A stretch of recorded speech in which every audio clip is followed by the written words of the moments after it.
네, 사랑하는 성도님들, 오늘 잘 오셨습니다. 말씀 가운데 근원에 있으시기 바랍니다. 네. 우리 이제 근대 이 역사에 우리가 잘 알려진 그런 유명한 일화가 있죠. 네. 일제 말기에 이제 세상 돌아가는 꼴이 보기 싫어가지고 평북 오산에 운둔하고 계실 때 1919년 2월, 그러니까 3.1 운동이 일어나기 바로 전이죠. 그때 이제 어떤 사람이 화급한 마음으로 선생님을 찾아왔습니다. 선생님, 머지않아서 독립선언문이 작성이 되고 이제 선언될 텐데 그 자리에 그 발기대에 선생님이 꼭 참석해 줬으면 좋겠습니다. 이 이야기를 들은 이 선생님이 앉아있다가 무릎을 딱 치고서 야, 내가 안방에서 그냥 편히 죽을 줄 알았는데 이제야 정말 내가 죽을 자리를 찾았구나.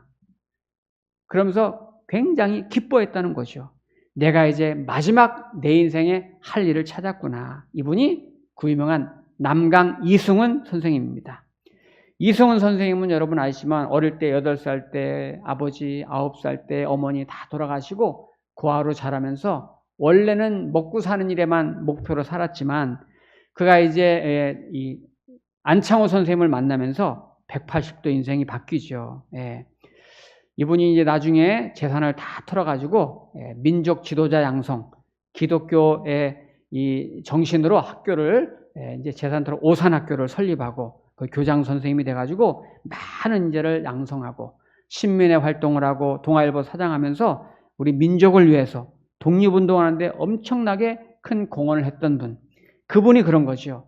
내가 지금까지 살아온 거는 아무것도 아니다. 이제 내가 진짜 죽을 자리는 저 자리. 저 독립운동하는 그 자리다. 그래서 누가 먼저 죽을 건가 순번정할 때 내가 제일 먼저 죽겠다고 하신 분이 이승훈 선생님이죠. 그런데 우리가 오늘 성경에 보면은 예수님께서도 본인이 죽어야 될 자리 아시고 본인이 가셔야 될 자리 아시고 그 소명의 길로 들어가는 길목에 있습니다. 마가복음 오늘 11장은 예수님의 말년에 전환점을 가져오는 굉장히 중요한 시간이 되는데요. 먼저 1절에 이렇게 시작을 했습니다. 그들이 예루살렘에 가까이 와서 감난산 벳바게와 베다니에 이르렀을 때에 예수께서 제자 중 둘을 보내시며, 그러니까 지금 예수님이 예루살렘에 가까이 왔는데 이쪽으로 가면 벳바게, 이쪽으로 가면 베다니, 거기 딱 서 있는 거예요. 그러면서 제자들에게 뭔가 당부를 합니다. 2절 이르시되 너희는 맞은편 마을로 가라. 그리로 들어가면 곧 아직 아무도 타보지 않은 나귀 새끼가 매여 있는 것을 보리니 풀어 끌고 오라. 저 벳바게 근처 가면 나귀 새끼가 매여 있는데 가서 풀어서 끌고 오라는 거예요. 근데 정확하게 이 내용이 지금 예수님이 계신 이때로부터 500년 전에 스가랴 선지자가 예언을 한 내용이 오늘 여기 지금 이루어지는 거예요. 그러니까 예수님은 한 걸음 한 걸음 자기 생각대로 즉흥적으로 활동한 것이 아니고 하나님의 뜻대로 한 걸음 한 걸음 하나님의 예언대로 살고 계시는 거예요. 자, 거기 2절 다시 보세요. 이르시되 너희는 맞은편 마을로 가라. 그리로 들어가면 곧 아직 아무도 타보지 않은 나귀 새끼가 매여 있는 것을 보리니 풀어 끌고 오라. 예수님답지 않죠. 무조건 끌고 오라 그러죠. 3절 만일 누가 너에게 왜 이렇게 하느냐 묻거든 주가 쓰시겠다. 주가 쓰시겠다 하라. 그리하면 즉시 이리로 보내리라 하시니 제자들이 가서 본즉 나귀 새끼가 문 앞 거리에 매어 있는지라 그것을 푸니 거기 서 있는 사람 중에 어떤 이들이 이르되 나귀 새끼를 풀어 무엇하려느냐 하매 제자들이 예수께서 이르신 대로 말한데 이에 허락하는지라. 주가 쓰시겠답니다 하니까 주인이 풀어서 줬다는 거죠. 그 얼마 전에 어느 이제 큰 교회에서 이렇게 발행하는 신문 같은 게 있어서 이렇게 보니까 어느 성도님이 이제 간증이 거기 실려 있어요. 근데 이분이 자기 남편이 이제 군인으로 오랫동안 봉직하다가 은퇴를 하신 거예요. 굉장히 이제 높은 이제 계급이셨는데 계급마다 은퇴 연령이 살짝 다른 것 같아요. 근데 이분이 이제 60대 초에 은퇴를 하셨는데 은퇴하시고서 내가 그동안 군인으로 봉직하면서 교회 일도 많이 못했는데 이제라도 열심히 하고 싶다. 이래가지고 어느 큰 교회에 이제 관리 집사님으로 건물 관리하고 청소하고 이런 거, 옛날 사찰 집사님 뭐 권사님 이렇게 불렀잖아요. 그런 거에 이제 이분이 취직을 하려고 그 목사님께 이제 서류를 낸 거예요. 그래서 목사님이 이게 면접 보고 성실하게 잘 하시겠구나 이래가지고 그럼 다음 주 며칠부터 이렇게 해서 출근하십시오. 이렇게 이제 날짜를 잡고 이제 기다리는데 이분이 이제 이제 출근하기 전에 이제 며칠 동안 여유가 있으니까 여유 있는 동안에 이제 병원에 가서 건강 검진을 한 거예요. 근데 건강 검진하는데 암 판정을 받으니까 당신 몸에 암이 있습니다. 이렇게. 그러니까 이분이 자기가 군인으로 은퇴한 후에 열심히 못했던 주의 일도 하고 싶어서 남은 평생 일하려고 했는데 마음에 크게 낙심이 되는 거죠. 내가 내 마음대로도 못하는구나. 내가 보람되게 좀 후회 없이 좀 살고 싶었는데 암 판정을 받고 나니까 너무 당황스러운 거예요. 그래가지고 이런 상황을 이제 자기 이제 부인하고 같이 목사님에게 가서 말씀드린 거죠. 그러니까 목사님도 당황스럽고 그 성도님도 당황스럽고 아니 이제 다음 며칠 후부터 여기 근무하시기로 하셨는데 우리 교회도 교회지만은 얼마나 힘드십니까? 안타깝습니다. 이러는 중에 일단 그렇게 알겠다고. 그리고서 이제 며칠 후에 목사님이 그 집에 신방을 가셨어요. 방문을 해가지고 그 집에 와서 예배를 드리는데 오늘 이 말씀을 주신 거예요. 마가복음 11장 1절부터 7절 말씀을 주시면서 예수님께서 나귀 새끼를 끌고 와라. 주인이 부르면 주가 쓰시겠다 하라. 이 말씀으로 설교를 하신 거예요. 그런데 거기 앉아서 이 설교를 듣는 중에 그 집사님 마음이 막 감동이 되는 거예요. 막 감동이 되는 거예요. 막 가슴이 뜨거워지면서 불끈불끈 막 용기가 솟는 거예요. 그렇지. 주님이 나를 정말 쓰시겠다면 주님이 나귀 새끼를 쓰시겠다니까 나귀 주인이 그 주인을 나귀를 풀어서 우리 주님께 주셨는데 주님이 나를 쓰시겠다면 주님이 내 이 병도 고쳐주지 않으실까? 이 병을 풀어주실 거야. 내 어려움을 풀어주실 거야. 이런 마음에 확신이 들더래요.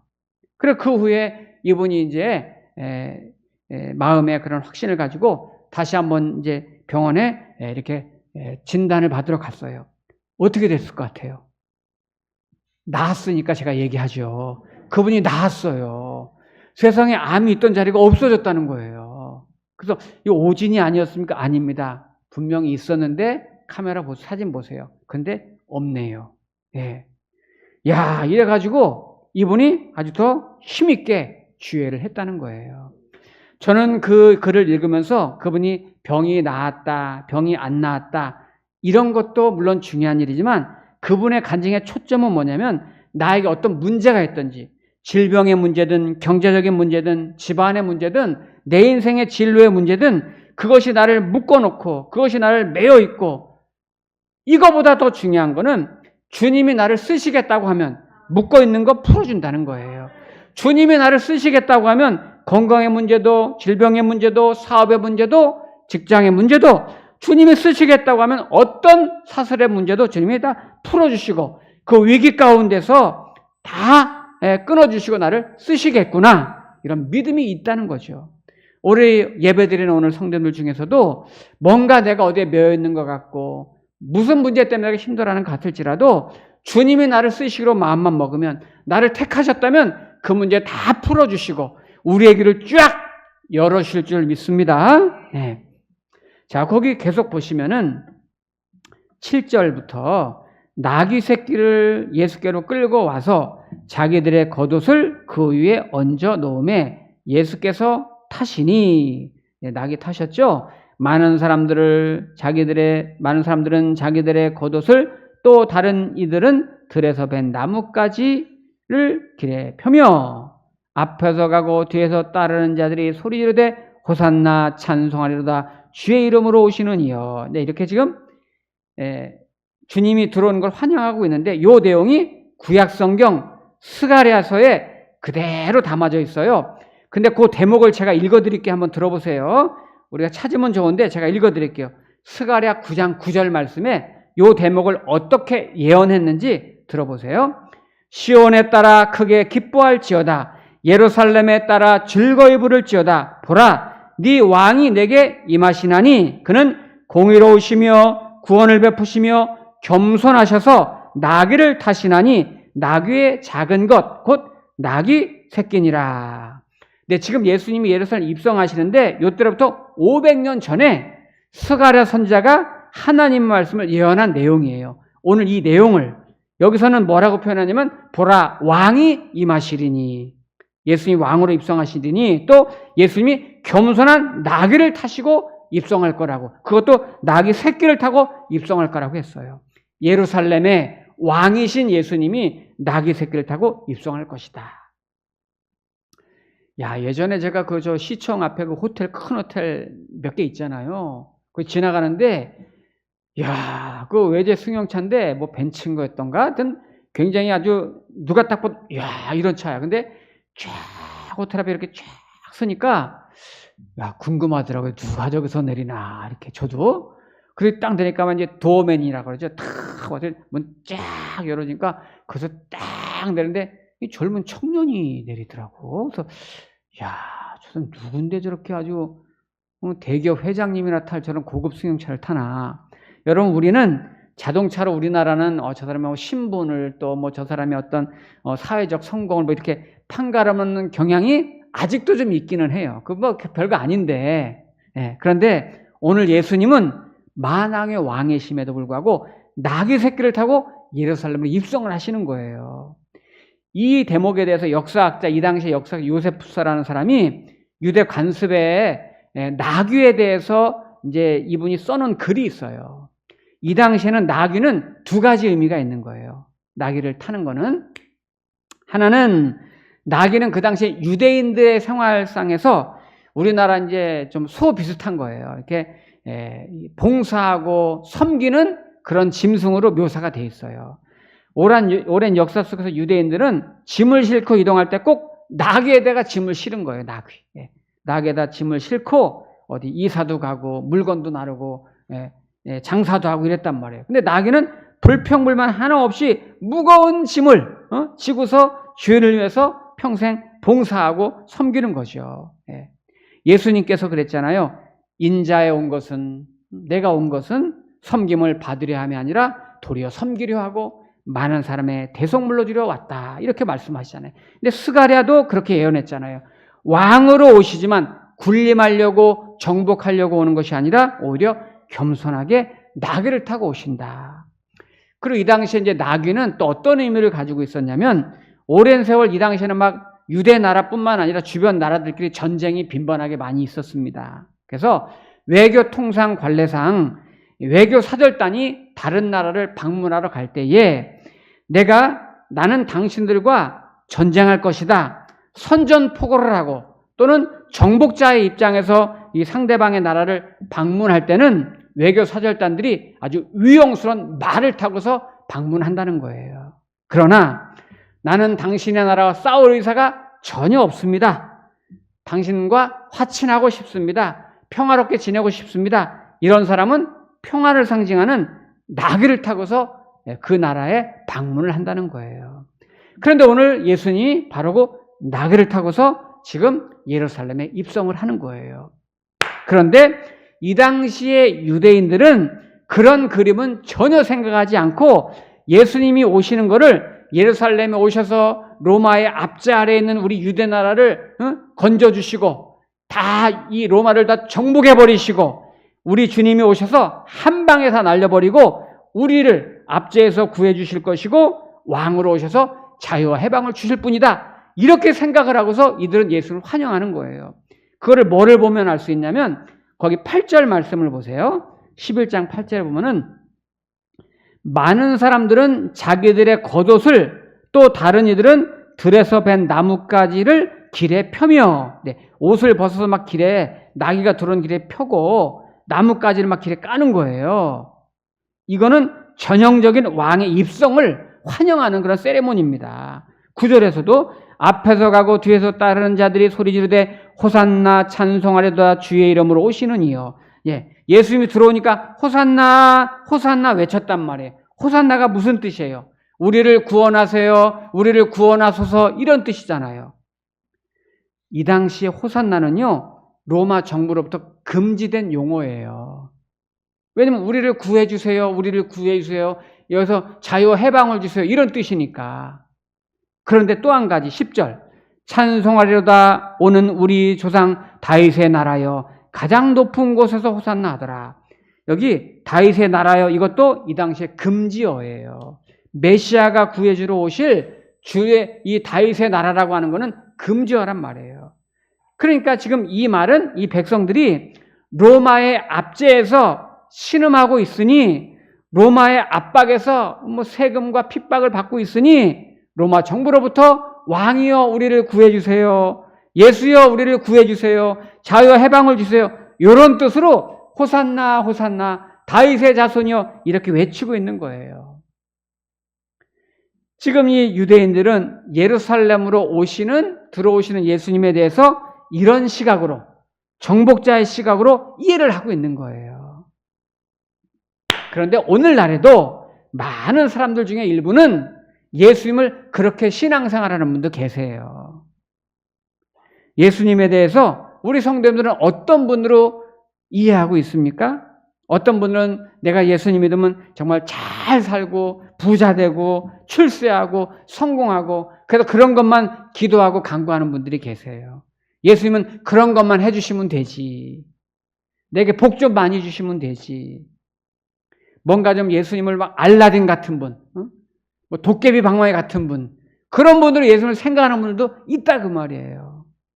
어떤 물질적인 축복만을 바라는 그것만 채워주시고 나를 건강하게 장수하게 해주시고 이런 기도. 그러나 예수님은 이 땅의 정권을 엎어버리고 정책으로 해방을 시켜주고 물리적으로 풍요를 주고 이런 분으로 오신 게 아니에요. 예루살렘에 죽으러 오신다고 그랬잖아요. 나는 십자가에 제물로 왔느니라 그렇게 말씀하시잖아요. 정말 진정한 자유가 뭔지 우리를 죄에서 구원하시는 그런 자유, 그런 구원을 위해서 오시는 거라고 말씀하시는 거잖아요. 그래서 겸손한 나귀를 타는 거예요. 나귀를. 오늘 우리는 성경 말씀을 통해서 중요한 결론을 하나 우리가 이제 얻어가야 되는데요. 오늘 포인트는 11장 3절 말씀입니다. 3절. 자, 3절에 가보시면은, 자, 우리 같이 한번 읽어볼까요? 시작. 만일 누가 너희에게 왜 이렇게 하느냐 묻거든 주가 쓰시겠다 하라. 그리하면 즉시 이리로 보내리라 하시니. 아멘. 이게 지금 예수님이 하시는 말씀이잖아요. 예수님이 누가 너희에게 왜 이렇게 하느냐 묻거든 주가 쓰시겠다 하라.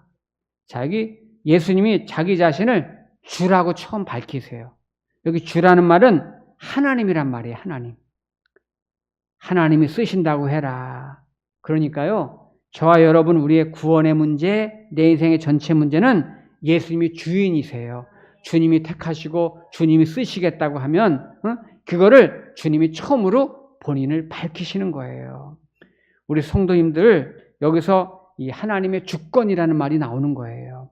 우리의 구원도 주님이 우리의 주권자가 되세요. 주님이 주인이시란 말이에요. 내가 나를 구원할 수가 없어요. 내가 내 인생의 주인이 아니에요. 우리의 인생에 닥치는 모든 문제도, 모든 시련도, 모든 환경이나 상황이 다 우리 주님의 주권 아래에 있음을 인정하시기 바랍니다.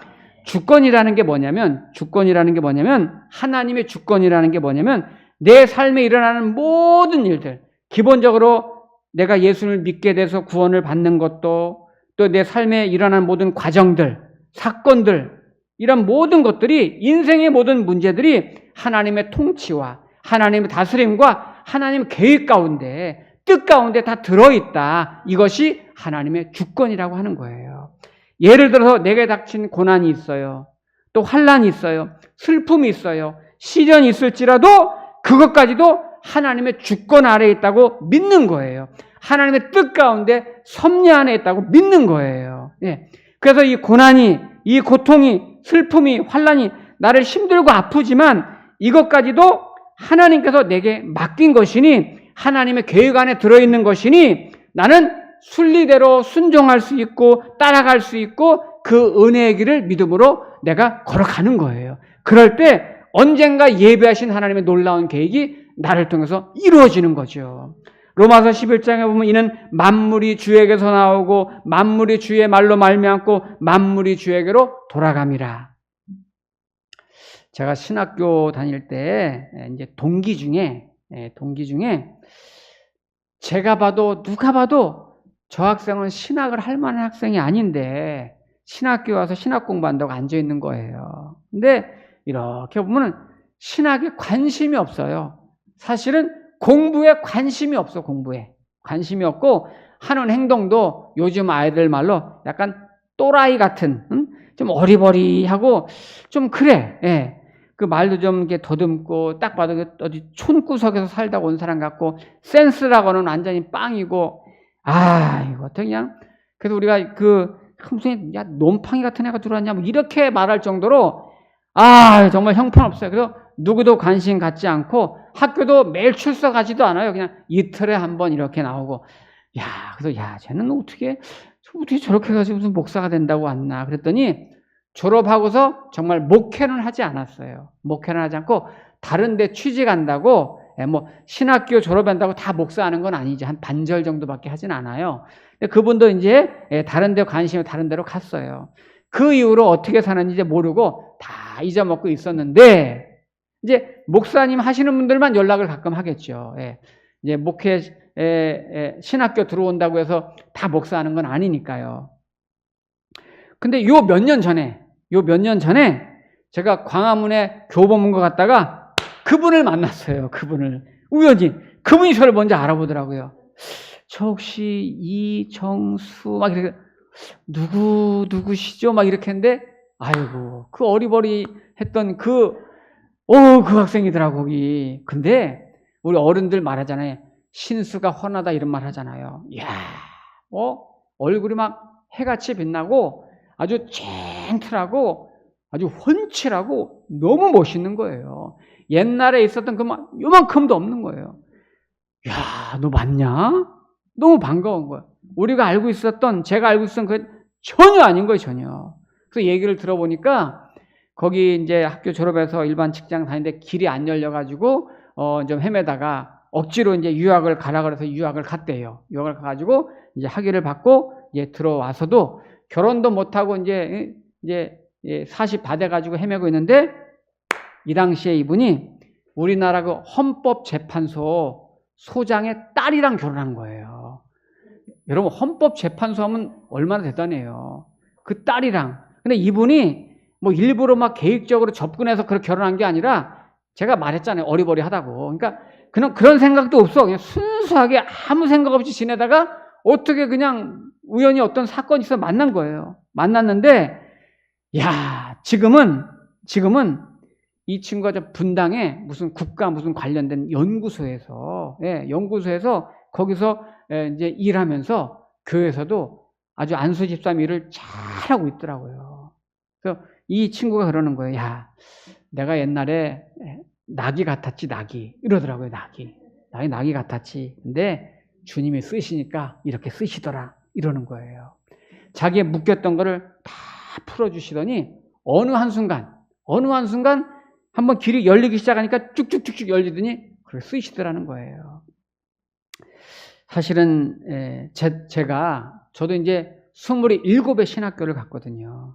고등학교 졸업하고 직장 좀 다니다가 다시 또 군대를 갔다가 또 제대하고 다시 직장을 다녔어요. 저는 신학교 갈 생각 안 했어요. 군대 갔다 와서 이제 다시 직장 생활을 저 여의도에 이제 직장 생활 다니고 있는데 어느 날 여기 이 마가복음 11장을 가지고 목사님이 설교를 하시더라고요. 설교를 하는데 그날따라 마음에 이렇게 많이 와 닿았어요. 그 말씀이. 그러면서 제 생각에 드는 생각이 나도 예수님께 나귀처럼 쓰임받을 수 있다면 얼마나 좋을까. 예수님이 타시는 그런 나귀같이 나도 그렇게 쓰임받을 수 있다면 참 좋겠다. 그런 생각을 했어요. 그래서 주님, 제가 보잘것없는 그런 낙이라도 줬사오니 주님 저를 써주시기만 해도 저는 평생 감사하며 살겠습니다. 그런데 이렇게 온 거예요, 지금 제가. 예, 그렇게 된 거예요. 예. 저는 우리 교회도 우리 이제 이 청년들이나 중고등부 학생들 중에도 이런 신학생들이 나오면 참 좋겠다, 그런 생각을 해요. 평생 누구든지 한 번의 인생을 쭉 살다가 가는 건데 그 한 번의 인생을 아까 말씀드린 남강 이승훈 선생님처럼 사는 분도 계시고 어떻게 살아갈 것인가, 얼마나 귀한 삶인지 몰라요. 그런데 중요한 거는 하나님께서는 언제 어떻게 저와 여러분을 쓰실지 모른다는 거예요. 그래서 지금 내가 뭘 준비하고 있고 계획하고 있고 그런데 그게 내 뜻대로 지금 잘 안 되는 것 같을지라도 낙심하지 마세요. 걱정하지 마세요. 나는 아직 꿈이 뭔지 몰라. 내가 비전이 아직 뭔지 모르겠어. 스스로 자괴감 가질 필요 없어요. 네. 그냥 끝까지 하나님의 울타리 안에만 들어와 있으면, 그 울타리 안에만 들어와 있으면 하나님을 신뢰하고 하나님의 주를 붙잡고만 있으면 그냥 기다리면 돼요. 기다리면 신앙생활은 여러분 어려운 게 아니에요. 힘든 게 아니에요. 그냥 주일 와서 말씀 잘 듣고 은혜 받으면서 단순하게 그냥 하다 보면 내 인생의 주인은 하나님이시다. 하나님의 주권에 내 삶을 맡기면 언젠가 하나님의 타이밍이 있어요. 나를 붙잡고 쓰시는 그 타이밍이 있단 말이에요.